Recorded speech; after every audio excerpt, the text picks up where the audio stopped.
টালিগঞ্জে জামালপুরের সাবেক প্রধানমন্ত্রী বেগম খালেদা জিয়ার রুহের মাগফিরাত কামনায় দোয়া মাহফিল অনুষ্ঠিত। রিপোর্টার মোহাম্মদ সাইফুল শেখের ভিডিও চিত্রে ছিলেন মোহাম্মদ শরীফুল ইসলাম ও মোহাম্মদ ইব্রাহিম।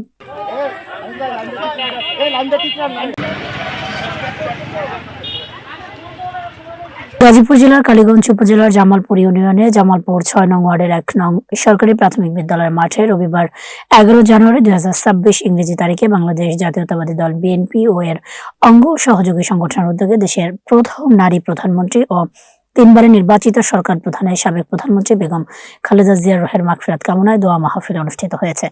দোয়া মাহফিলে নেতাকর্মীরা বেগম খালেদা জিয়ার আপসীন নেতৃত্ব, গণতন্ত্র রক্ষায় তার আজীবন সংগ্রাম এবং দেশের মানুষের অধিকার প্রতিষ্ঠায় তার অবদান গভীর শ্রদ্ধার সঙ্গে স্মরণ করেন। পরে তার বিদেহী আত্মার শান্তি কামনা করে বিশেষ মোনাজাত করা হয়। অনুষ্ঠানে স্থানীয় বিএনপি ও সহযোগী সংগঠনের বিভিন্ন স্তরের নেতাকর্মীরা উপস্থিত ছিলেন। প্রধান অতিথি এ.কে.এম.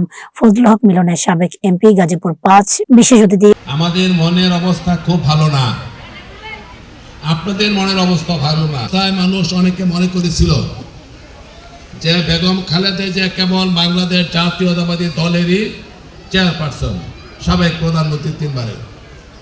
কিন্তু ওনার মৃত্যুর পরে অনেকে যেভাবে এই দেশের মানুষ, লাখো কোটি জনতা, তৌহিদি মানুষ, আলেম ওলামা সহ সকল ধর্ম বর্ণ নির্বিশেষে সকল শ্রেণী পেশার মানুষ, সকল রাজনৈতিক দলের নেতৃবৃন্দ, সরকারি বেসরকারি কর্মকর্তাবৃন্দ, মন্ত্রী পরিষদ, প্রধানমন্ত্রী, রাষ্ট্রপতি সহ।